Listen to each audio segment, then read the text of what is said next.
Did you know rich people use debt to get richer? Yeah, I know, that sounds ridiculous, right? You might think debt is a bad thing, and for most people, debt becomes a financial nightmare. But in the world of the ultra wealthy, it's actually a powerful tool. So why does debt make rich people more wealthy while it keeps the middle class trapped? Well, to answer that, we need to understand one simple thing. What actually is debt? Debt is just borrowing someone else's money today and promising to pay it back later. That's it. For example, let's say you want to buy a house, but you don't have enough money to pay for it, so you go to a bank. The bank says, okay, we'll give you the money today. You can pay us back later. Sounds pretty good, right? But of course, the bank isn't giving you the money for free. When you pay it back, you also have to pay a little extra. That extra money is called interest. The bank is basically saying, you can use our money today, but you'll pay us a small fee for borrowing it. And honestly, that's why most of us grow up thinking debt is a bad thing. Our parents tell us to stay away from loans, teachers tell us to avoid borrowing money,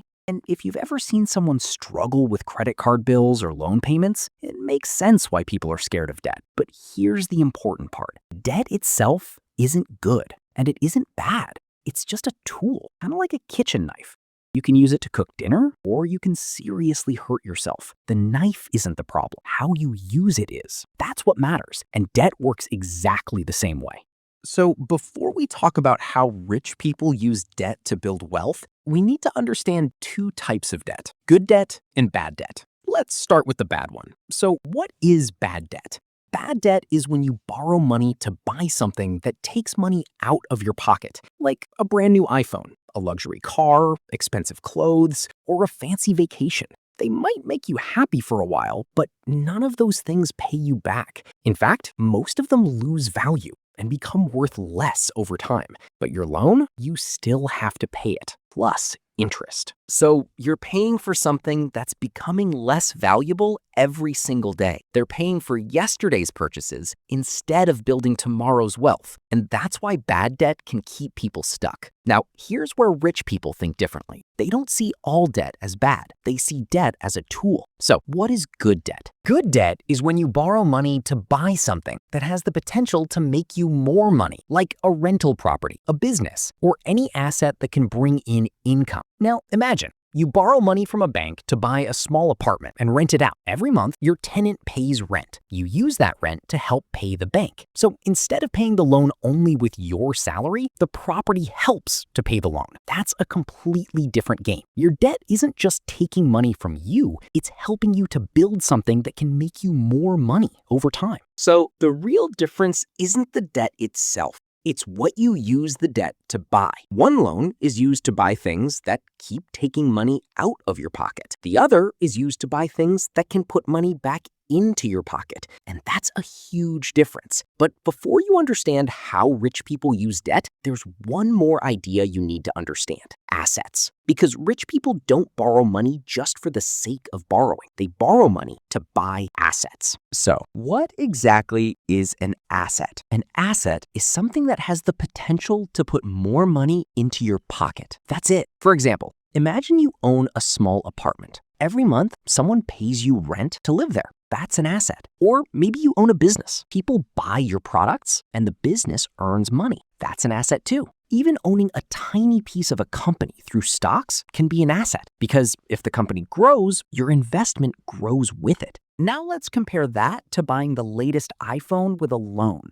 Does that phone make you money? Absolutely no. In fact, it starts losing value the moment you open the box. So it's not an asset. Here's the easiest way to remember it. Assets have the potential to put money into your pocket. Liabilities are things that take money out of your pocket. Now you can finally see why rich people use debt differently. Most people borrow money to buy liabilities. Rich people borrow money to buy assets. It sounds like a small difference, but it changes everything. Because if an asset earns more than the loan costs, the asset can cover the cost of the debt and still leave money left over.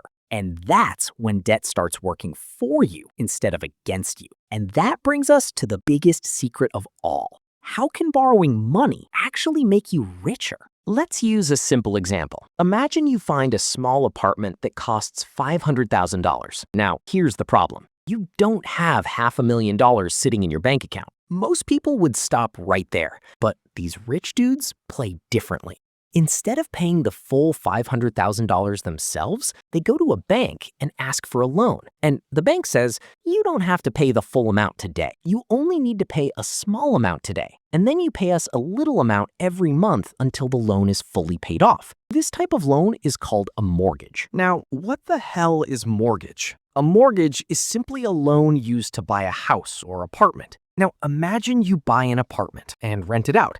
Every month, the person living there pays you $3,000 in rent. You don't keep all of that money. First, you use that part of the money to pay the bank for the mortgage. Then, you use some part of that money to pay for things like repairs, maintenance, taxes, or insurance. If there's still money left after paying all those costs, that's called cash flow. It's the money you get to keep. Second, the property itself may become more valuable over time. And that's one of the biggest reasons rich people use debt. Not because they love being in debt, but because it lets them buy opportunities that they might not be able to afford using only their own cash. Now, does this mean debt always makes you rich? Absolutely not. Debt is just a tool. If you use it wisely, it can help you to grow your wealth. But if you use it badly, it can make you lose more money even faster. That's why debt can be incredibly powerful and incredibly dangerous at the same time. So the goal isn't to borrow as much money as possible. The goal is to borrow money only when it helps you to buy a good asset. Because rich people aren't borrowing money just to be in debt. They're borrowing money to own more assets.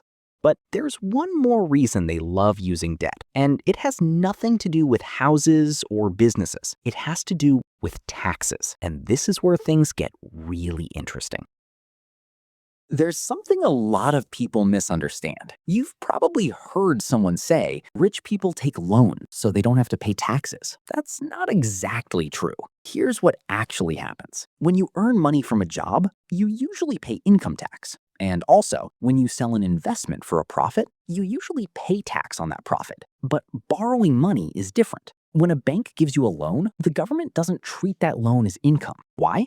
Because the money isn't yours to keep. You have to pay it back. So simply taking out a loan doesn't usually create a tax bill. And that's one of the reasons why wealthy people sometimes prefer borrowing instead of selling their investments. For example, imagine you're a billionaire with millions of dollars in stocks. If you sell those stocks to get cash, you might have to pay a lot of tax. So instead of selling, some wealthy people use those investments as collateral and borrow money from a bank. So they get cash from bank to spend while still keeping their investments. But don't get the wrong idea. The loan isn't free money. It still has to be paid back with interest. It's simply a strategy that can let them access cash without selling their investments right away. Now, you might be thinking, wait, if they keep borrowing money, how do they ever pay those loans back? Great question. And the answer is actually one of the most interesting parts of how wealthy people manage their money, but it's too big to explain in just a few minutes. So we'll save this topic for another video. For now, there's one more secret that explains why debt can become even more powerful over time. Inflation. Now, don't let that word scare you. It's actually very simple. Inflation just means money slowly loses its buying power over time. Think about it. Years ago, you could buy a burger for just a few dollars. Today, that exact same burger costs a lot more. It's not because the burger became special, it's because your money doesn't go as far as it used to. Now, here's the interesting part. Imagine you borrow $1 million today to buy an apartment building. 20 years later, because of inflation, that same $1 million isn't worth what it used to be. But the amount you borrowed, you still owe $1 million. The number hasn't changed, even though the value of money has. Meanwhile, the apartment building may now be worth $2 million. So over time, your property may become more valuable, while your loan doesn't grow in the same way. That's one reason debt can become easier to manage over time. In simple words, over time, your asset may become more valuable, while the amount you originally borrowed stays the same.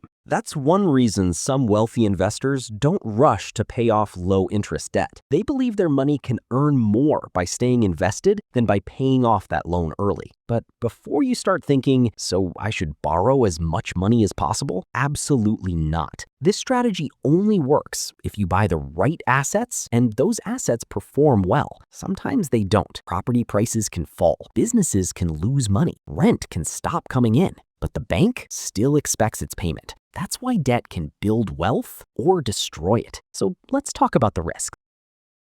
Now, after hearing all this, you might be thinking, so why doesn't everyone just borrow money and get rich? Because debt isn't magic. It comes with risk. Imagine you borrow money to start a business, but the business fails. The loan doesn't disappear. You still have to pay it back. That's the risky part of debt. When things go well, debt can help you grow faster. But when things go wrong, debt can make your losses much bigger. That's why borrowing money without a plan can get people into serious financial trouble. Rich people understand this. They don't borrow money just because they can. They borrow when they believe the asset has a good chance of earning more than the loan costs. And even then, they know nothing is guaranteed. That's why they don't just focus on making money. They also focus on managing risk. Because the goal isn't to borrow the most money. The goal is to use debt wisely. That's the real difference. So what's the biggest lesson here? Debt doesn't make you rich, and debt also doesn't make you poor. The decisions behind it do. Make smart decisions, and debt can become a powerful tool for you. Make bad decisions, and it can become a forever trap for you. That's the real secret of billionaires. Subscribe, because on this channel, we break down money, investing, and wealth in a way that's actually easy to understand. Thanks for watching, and I'll see you in the next one.